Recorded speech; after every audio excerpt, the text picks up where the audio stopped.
नमस्कार मित्रों,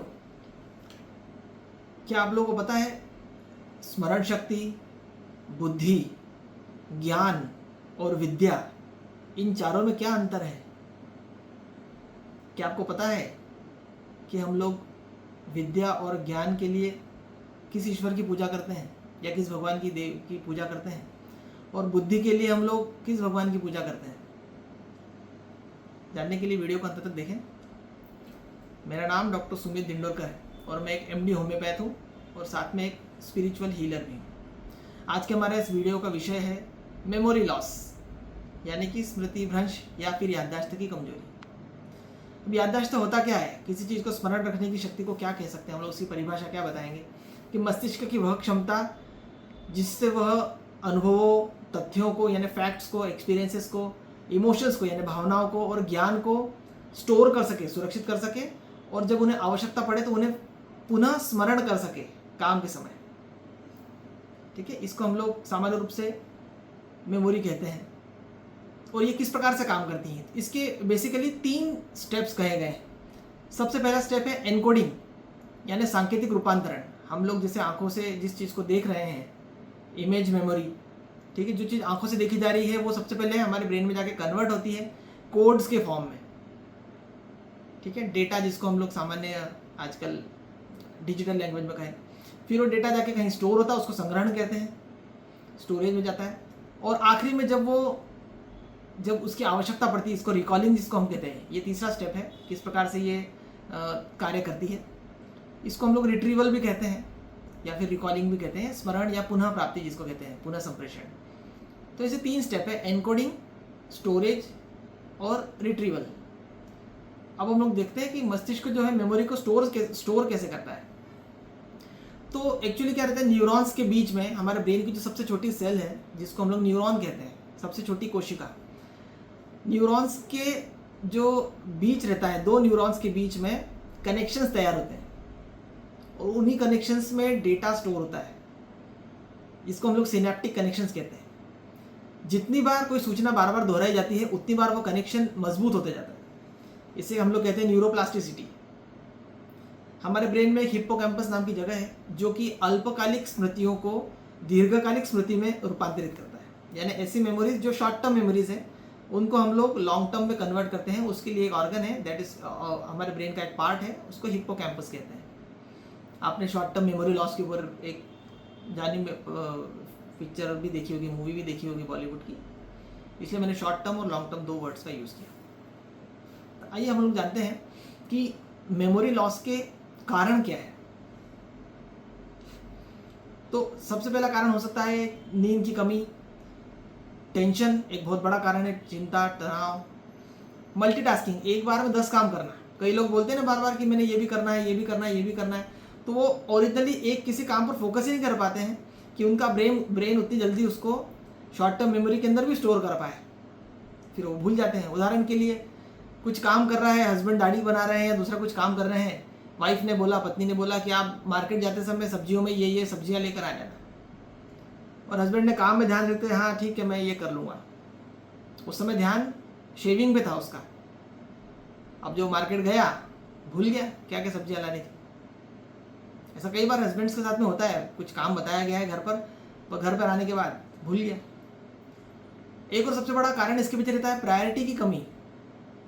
यदि आप किसी चीज़ को प्रायोरिटी देकर, प्राथमिकता देकर आप उसको याद करेंगे, स्मरण करेंगे, तो वो काम आपकी शॉर्ट टर्म मेमोरी में तेज़ी से आएगा, और अगर उसको बार बार हम लोग रिवाइज करते रहेंगे तो लॉन्ग टर्म मेमोरी में वो शिफ्ट होगा हिप्पोकैम्पस के जरिए।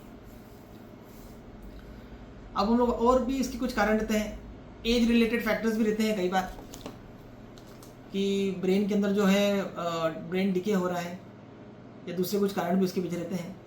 न्यूट्रिशन की कमी एक बड़ा कारण रहता है इसके अंदर।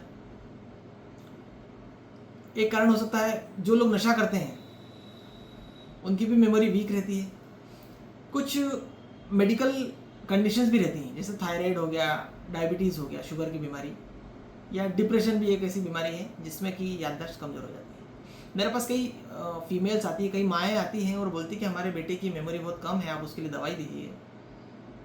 तो जब हम बच्चे से बात करते हैं तो पता चलता है कि उस बच्चे को कार्टून की चीज़ें या उसकी जो काम की चीज़ें हैं है ना, कुछ मूवीज़ के बारे में अगर पूछना हो या कुछ दूसरी कुछ इंटरेस्टिंग बातें पूछना हो तो वो याद रहेगी उसको, पर पढ़ाई से रिलेटेड चीज़ें उसको याद नहीं रहती। तो एक कारण ये भी है कि जो चीज़ आपके काम की है, इंटरेस्टिंग सब्जेक्ट है, आपको तेज़ी से याद होगा, और जो काम आपके इंटरेस्ट का नहीं है वो जल्दी याद नहीं होगा, उसके लिए आपको बहुत ज़्यादा मेहनत करनी पड़ेगी। ठीक है, तो हम लोग ऐसी मम्मियों को बोलते हैं कि आपके बच्चे की मेमोरी कम नहीं है या याददाश्त कमज़ोर नहीं है, उसको केवल पढ़ाई में इंटरेस्ट जगाने की ज़रूरत है। उसके लिए अलग अलग मेथड्स बताई जाती हैं। हम लोग पेशेंट्स टू पेशेंट डिपेंड करता है क्या क्या होते हैं। स्मृति दुर्बलता यानी कि मेमोरी लॉस के जो आध्यात्मिक कारण है, हम लोग कुछ उन पर भी बात करते हैं, क्योंकि स्पिरिचुअल हीलिंग का भी मेरा टॉपिक है। पहला है असंयमित दिनचर्या। अगर यदि आपका रूटीन संयमित नहीं है, मेमोरी लॉस होगा। कुछ लोगों का मन बहुत विचलित होता है, एकदम अशांत विचारधारा का। ऐसे विचलित लोगों की मेमोरी हमेशा लॉस है। आपने देखा होगा कुछ लोग बात करते करते दूसरे टॉपिक पर चले जाएंगे, या फिर वो एक बार में 10 बातें करते हैं। आप उनसे बात करने जाओ, अभी इसके बारे में बात कर रहे हैं, अचानक उसके बारे में बात करेंगे। तो जो लोग बहुत ज़्यादा स्थिर नहीं है मानसिक रूप से, उनकी मेमोरी का लॉस रहता है। वो मेमोरी उनकी जो है खोई हुई रहती है, लॉस्ट मेमोरी। आध्यात्मिक रूप से हम लोग मानते हैं कि यदि रजस और तमस, ये जो दो गुण हैं, रजोगुण और तमोगुण, ये अगर बहुत हाई कॉन्सेंट्रेशन में हो, तीव्र हो, तो उनके इफेक्ट के कारण भी आपकी मेमोरी का लॉस होता है। आपके पास्ट से जुड़ी कुछ अनावश्यक स्मृतियों में अगर आप उलझे रहें, बीती बातों को याद करते रहेंगे, मेमोरी लॉस होता रहेगा आपको। और एक और है कि यदि आप आपके गुरु की वाणी को या फिर आपकी आत्मा की, अंतरात्मा की जो आवाज़ आ रही है, उसकी अवहेलना करेंगे, उसको नहीं सुनेंगे, तो भी मेमोरी लॉस होता है। ये एक स्पिरिचुअल रीज़न है। अब हम लोग कुछ चिकित्सा के उपाय जानते हैं। बहुत पुराना चला आ रहा है, बादाम भिगो कर खाओ। ब्राह्मी, शंखपुष्पी, आयुर्वेद के अंदर बहुत अच्छी अच्छी दवाइयाँ हैं, जो कि वैद्य की सलाह के बिना नहीं लेना चाहिए। किसी वैद्य से जो आयुर्वेद का एक्सपर्ट है उनसे जानकर उसके हिसाब से लेना चाहिए। अखरोट से मेमोरी बढ़ती है। अखरोट से मेमोरी क्यों बढ़ती है, कई लोगों को पता नहीं है। अखरोट के अंदर जो है ओमेगा 3 फैटी एसिड, इस प्रकार के कुछ एसेंशियल फैट्स आते हैं, जो कि ब्रेन के डेवलपमेंट में, या फिर जो हम लोगों ने सिनेप्टिक बात की थी कि जो नर्व्स की जितने भी कनेक्शंस बनते हैं, सिनेप्टिक कनेक्शंस, उस केमिकल प्रोसेस के लिए ज़रूरी है। इसलिए ब्रेन की मेमोरी बढ़ाने के लिए अखरोट, कई लोग बोलते हैं कि अखरोट का आकार भी ब्रेन जैसा रहता है। उसके ऊपर, ब्रेन के ऊपर जिस प्रकार से सल्कस गहराई बने रहते हैं, वैसे अखरोट के ऊपर भी रहता है। इसलिए अखरोट खाया करो, बुद्धि बढ़ती है, ऐसा बोलते हैं। मैं कुछ ऐसे इंपॉर्टेंट बातें बताना चाहूँगा जो बहुत ज़रूरी है। देखिए, ब्रेन है हमारा एक मसल है, ठीक है ना, मसल या कह सकते हैं सेल्स का एक टिश्यू है, बहुत बड़ा एक अच्छा ऑर्गन है। किसी भी चीज़ को बार बार रिपीट करना पड़ता है, तब के जाके वो मेमोरी के अंदर बैठती है। एक एज के बाद में, 30-40 के बाद में, जब लोग सेटल हो जाते हैं, उनकी लाइफ में कोई बड़ा गोल रहता नहीं है, उस समय उनका मेमोरी का बहुत लॉस होता है। क्योंकि ब्रेन को जो काम करने के लिए चीज़ें रहती है, जो हर समय एक बाउंडेशन या प्रेशर रहता है, वो ख़त्म हो चुका होता है। इसलिए वो अपने काम की चीज़ों को भी भूलना शुरू कर देते हैं। एज रिलेटेड डिमेंशिया छोड़ दीजिए, जो एक उम्र के बाद में, जो बोलते हैं ना बुढ़ापे में साठी बुद्धि नाठी, ऐसे बोलते हैं, जो मेमोरी लॉस हो जाता है उस समय बुढ़ापे में, 60 के बाद।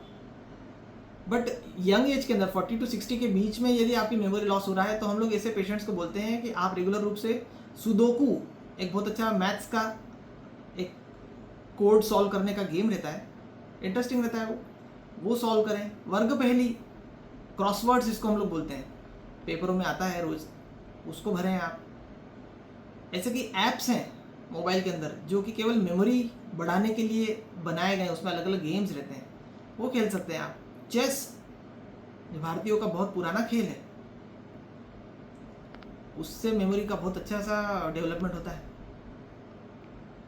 ये कुछ छोटे छोटे ट्रिक्स हैं, करना है। रेगुलर एक्सरसाइज, प्राणायाम करना बहुत आवश्यक है, अनुलोम विलोम, भ्रामरी, उससे भी मेमोरी बहुत अच्छे से बढ़ती है। आइए, अब बीइंग होम्योपैथ, हम लोग पहले कुछ होम्योपैथी दवाइयों के बारे में बात करें। बिना चिकित्सकीय सलाह के इसको न लें। कॉन्स्टिट्यूशनल रेमेडी ज़्यादा अच्छे से काम करती है। वैसे देखा जाए तो एनाकार्डियम, जेलसीमियम, बाकोपा, जिससे जो ब्राह्मी से ही बना हुआ है होम्योपैथी के अंदर, कैलीफॉस है, एक बहुत अच्छा न्यूरोलॉजिकल टॉनिक है, नर्व टॉनिक है, मेडोराइनम है, कैलकेरिया फॉस है, जो बढ़ते बच्चों के अंदर मेमोरी का ग्रोथ करवाता है। ऐसे कई दवाइयाँ हैं जिनको हम लोग सिम्टम्स के हिसाब से देते हैं। कई बार पेशेंट्स को समझ देनी पड़ती है, समझाना पड़ता है, कई बार केवल दवाइयों से काम हो जाता है और कई बार दोनों के कॉम्बिनेशन से काम होता है। पर ऐसे कुछ केसेस आते हैं जिनके अंदर स्मरण शक्ति बढ़ाने के लिए कुछ स्पिरिचुअल हीलिंग से रिलेटेड मेथड्स भी बतानी पड़ती हैं, जो कि बहुत ज़रूरी है। त्राटक एक मेथड है, मैं कुछ मेथड्स के नाम यहाँ पे लूँगा, जो बहुत पुरानी मेथड है सनातन की, मेमोरी को बढ़ाने के लिए। एक दीपक की ज्योति के ऊपर एकाग्रचित्त होकर देखना है, ऐसे में बिना किसी अनुभव के न करें, आप उसको किसी से पहले सीखें। हम लोग बकायदा उसकी विधि बताते हैं उस समय। त्राटक के अलावा जब ध्यान बताते हैं, बीज मंत्र दिए जाते हैं, सरस्वती माँ से रिलेटेड बीज मंत्र दिए जाते हैं, गुरु मंत्र का ध्यान करवाने को बोलते हैं, स्वाध्याय करवाते हैं, कई लोगों को मौन व्रत करने को बोलते हैं, कई लोगों को अग्निहोत्र का बताते हैं। गोत्र मंत्र भी रहते हैं, एक आपके विशेष गोत्र से रिलेटेड जो मंत्र रहते हैं उनका श्रवण करना मानसिक शुद्धि के लिए बहुत आवश्यक है। और मेमोरी से रिलेटेड कुछ और मेथड्स ऐसी रहती हैं जो कि हम लोग बताते हैं। बॉडी के कुछ स्पेशल पॉइंट्स रहते हैं, आप उनको कंप्रेस करेंगे, उससे भी आपकी मेमोरी अच्छे से होगी और आपकी जो स्पिरिचुअल एनर्जी है, आत्मिक ऊर्जा है, जहाँ ब्लॉक हो रही हो वो रिलीज होगा। वीडियो की शुरुआत में मैंने आपसे प्रश्न पूछा था कि क्या आपको पता है कि ज्ञान, विद्या, बुद्धि और स्मरण शक्ति में क्या अंतर है और कौन कौन से भगवान इससे रिलेटेड है। माँ सरस्वती को हम लोग विद्या और ज्ञान की देवी कहते हैं। विद्या यानी स्किल, जब आप कोई सा स्किल सीखते हैं, और नॉलेज यानी इन्फॉर्मेशन, उसको हम लोग ज्ञान कहते हैं।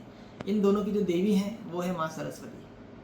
जब आप कोई सा भी स्किल सीखते हैं, फॉर एग्जांपल यदि कोई मैकेनिक है, मैकेनिक का भी वो स्किल सीख रहा है, तो ब्रेन और मसल्स के बीच में जो कोऑर्डिनेशन तैयार होता है उसकी एक मेमोरी ब्रेन में स्टोर होती जाती है कि इतने एंगल से उसको घुमाना है। अगर कोई मैकेनिक है तो वो उसके हिसाब से वो उसका ब्रेन धीरे धीरे करके उसको याद रखता है, करते करते करते वो ट्रेन हो जाता है। जैसे मृदंग बजाना या तबला बजाना, मैं तबला मृदंग बजाता हूँ, तो जब तबला या मृदंग बजाया जाता है उस समय कौन सा बोल किस प्रकार से बज रहा है उसकी मेमोरी धीरे धीरे करके मसल मेमोरी के रूप में स्टोर होती है। ये स्किल है, ठीक है। प्लस इसमें इंफॉर्मेशन भी जुड़ी हुई है कि ये बजाने पर, ये वाली उंगली हिलाने पर ना बजेगा, ते बजेगा, तुन बजेगा। तो इसके लिए माँ सरस्वती देवी का वो किया गया। और बुद्धि के लिए भगवान गणेश को हम लोग की पूजा करते हैं। गणपति जी जो है ये बुद्धि के देवता। बुद्धि है ना सामान्य ज्ञान, सामान्य समझ, व्यावहारिक समझ, कॉमन सेंस, बुद्धि, ठीक है। और स्मरण शक्ति तो है ही, मेमोरी, ये दोनों के लिए आवश्यक रहती है। पर बुद्धि के लिए आपको स्मरण शक्ति अच्छी हो ऐसा आवश्यक नहीं है। हाँ, पर आपके पास जो स्टोर्ड इन्फॉर्मेशन है, जो ज्ञान है, उसका किस प्रकार से उपयोग किया जाए, दैट इज कॉल्ड बुद्धि, ठीक है। ये गणेश जी उसके भगवान रहते हैं। तो हम लोग अलग अलग बीज मंत्र बताते हैं जिन लोगों को बुद्धि की आवश्यकता रहती है स्मरण शक्ति बढ़ाने के लिए, उनको उस प्रकार से बताया जाता है। जिन लोगों को इन्फॉर्मेशन की ज़रूरत रहती है उनको इस प्रकार से बताया जाता है। हम लोग का जो एजुकेशन सिस्टम है वो इस प्रकार से बताया गया है। इंडिया में तो आजकल ऐसा हो गया है कि आप केवल इन्फॉर्मेशन ब्रेन में स्टोर करें, समहाउ रट के याद करिए। आप रटंदू तोते की तरह, रट्टू तोता जिसको बोलते हैं, कि आप बार बार पढ़ो, उसको शॉर्ट टर्म मेमोरी से लॉन्ग टर्म मेमोरी में डालो और एग्जाम में जाके उगल के आ जाओ, आपको मार्क्स मिल जाएंगे और इससे आपकी बुद्धिमत्ता सिद्ध हो जाएगी। ये हमारे यहाँ का एजुकेशन सिस्टम है। जबकि रियलिटी में ऐसा नहीं होना चाहिए। आपका स्किल डेवलपमेंट कितना है, सब्जेक्ट जरूर है स्किल डेवलपमेंट का इंस्टीट्यूट्स में, पर वो उसको प्रॉपरली किया जा रहा है कि नहीं, ये एक अलग चर्चा का विषय है। तो मेरा ऐसा मानना है प्रॉपर स्किल डेवलपमेंट भी होना चाहिए। और ब्रेन की जो चारों चीज़ें हैं, है ना, केवल मेमोरी ही नहीं, इन्फॉर्मेशन यानी कि ज्ञान, स्किल यानी विद्या, बुद्धि व्यावहारिक ज्ञान या जिसको कॉमन सेंस कहते हैं वो, विजडम मेधा शक्ति भी इसको बोलते हैं, और मेमोरी, ये चारों चीज़ें, याददाश्त, स्मरण शक्ति, ये चारों मिलकर एक स्वस्थ ब्रेन का निर्माण करते हैं।